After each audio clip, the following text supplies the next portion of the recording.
Hoje é dia de celebração, é noite de celebração. Vamos falar de um dos álbuns mais marcantes da história da música e de um filme que ajudou a definir os rumos da cultura pop.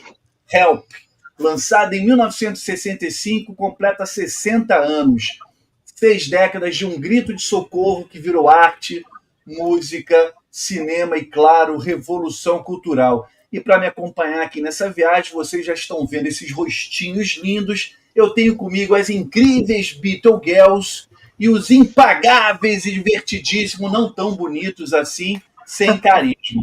Então já prepara seu chá inglês, ajeita a poltrona e vem com a gente nessa jornada pela bitomania, pelo cinema nonsense e pelas entrelinhas que esse disco traz. Salve, meninas, sejam muito bem-vindas, Mari, Lu e Catezinha. Como é que vocês estão?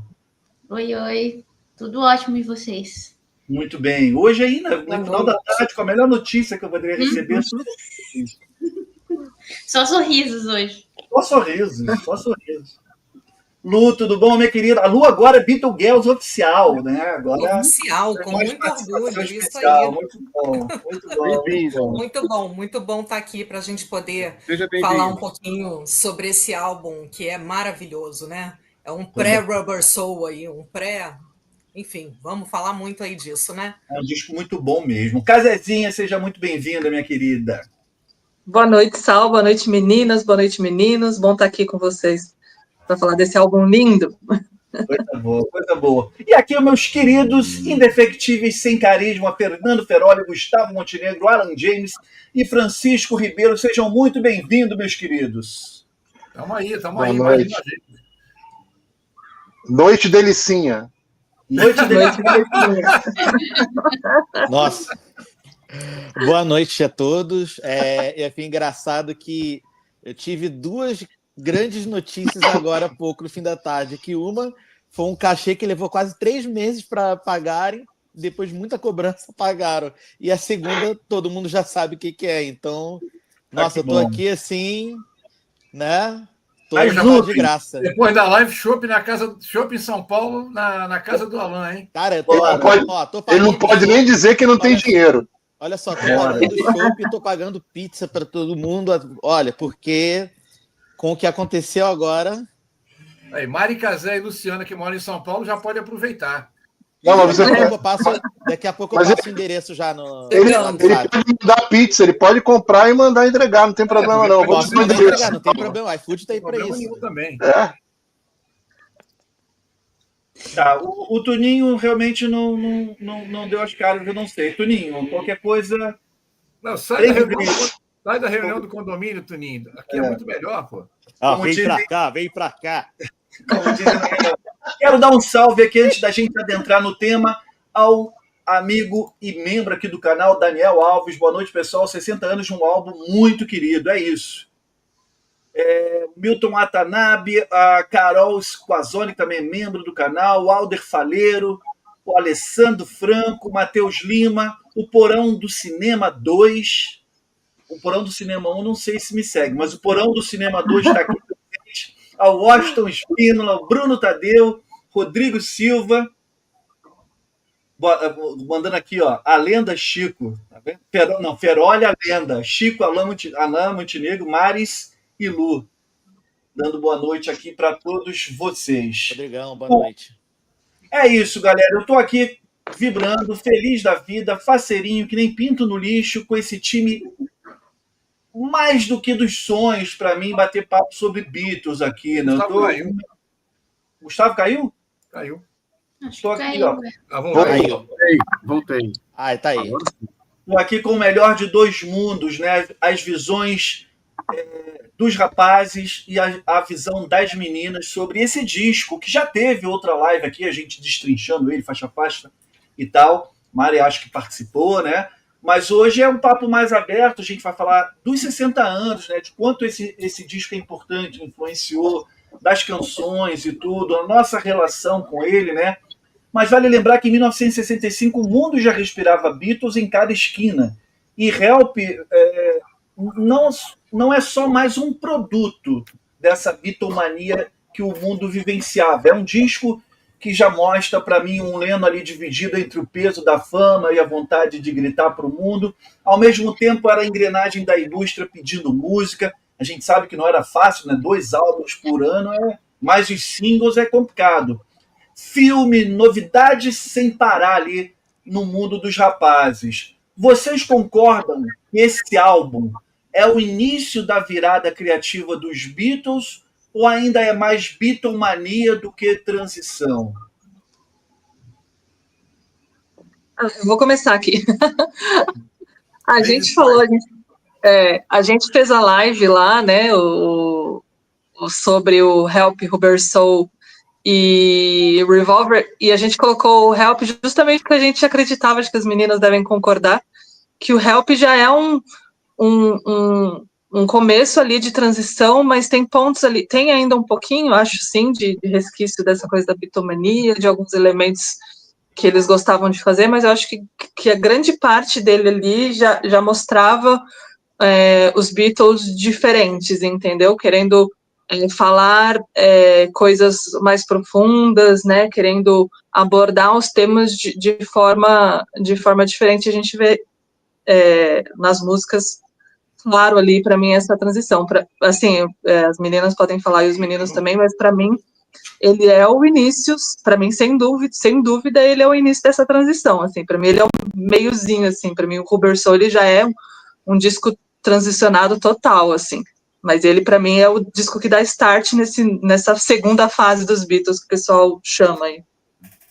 Eu acho que a gente pode usar a música Help, a música em si, como um exemplo claro disso, porque o John fala que ele não estava consciente, que ele estava pedindo socorro e que ele estava começando a colocar as coisas mais profundas dele nas músicas. Então eu acho que é isso, o Help, eles não estão conscientes ainda dessa transição que eles estão fazendo, eles estão começando a sentir que eles querem, estão começando a colocar isso no papel, mas não de forma consciente, como eles vão começar a fazer em Rubber Soul, que eles vão sentar e agora eu vou fazer uma música sobre a minha vida, né? Agora eu vou fazer uma balada que começa a pisar na parte autobiográfica. Então eu acho que é isso, eu acho que é essa transição de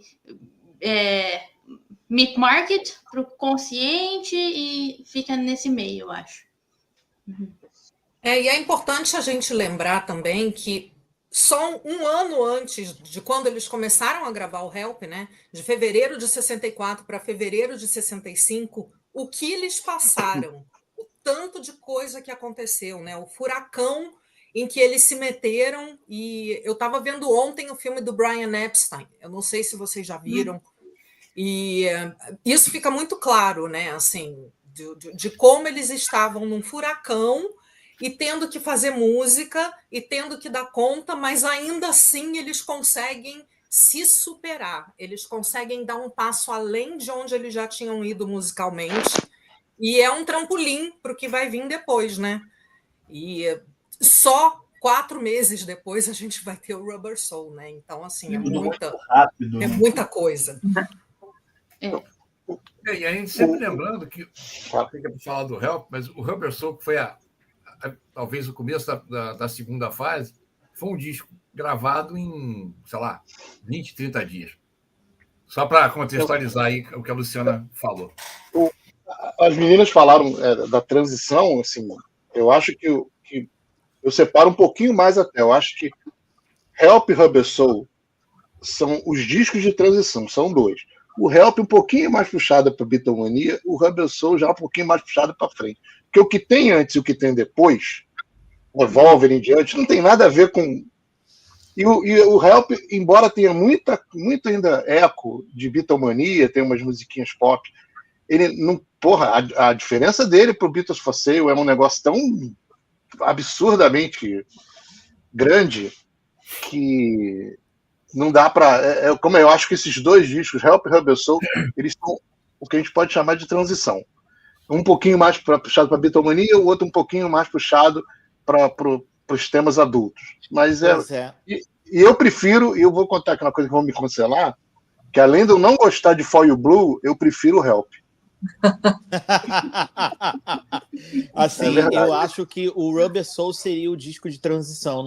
O Help, eu consigo enxergar além... né, a Mari Fraga falou muito bem, a música Help, né, ela, né, que é aquela coisa, né, quando você às vezes faz a música, né, quem compõe música, às vezes você não se dá conta daquilo que você mesmo está escrevendo, e só depois que você para ler e fala, nossa, olha só o que eu acabei de colocar no papel, né, tipo, que isso, né, às vezes você nem acredita de que lugares a música vem e a música simplesmente sai. Mas o disco Help tem Yesterday, eu acho que ali já é uma coisa, entendeu? Eu ia falar dela também, que eram os 2 pontos, era Help e Yesterday, sim, eu acredito que até num contexto geral, tanto música quanto letra e arranjo, acho que ela é uma indicação, é um indício da virada que viria no Rubber Soul. Acho que o Rubber Soul, para mim, né, para mim, ele é o disco da virada, mas o Help, ele dá uma pista de que o momento da virada estaria chegando, que seria no álbum seguinte. Eu vou mais atrás, assim, eu costumo pensar o seguinte,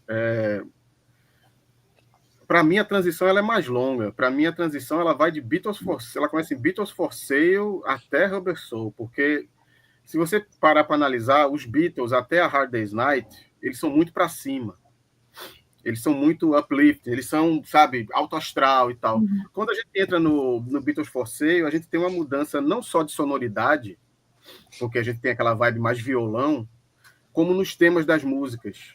A gente tem um clima mais para baixo, mais pessimista, tipo, pode vir No Reply, I'm a Loser, Babies in Black, é uma mulher que está de luto, I Don't Want to Spoil the Party. Ele já trata de umas coisas mais reflexivas que já é Dylan ali na cabeça do a influência do Dylan, né? Porque se a gente for tentar, como a gente está falando do Help, para mim o Help ele é mais, até certo ponto, até mais do que o Beatles for Sale, entendeu? Acho que ele meio que dá uma última resgatada ali, tem umas coisas mais para cima, feito a própria, não em tema, mas em sonoridade.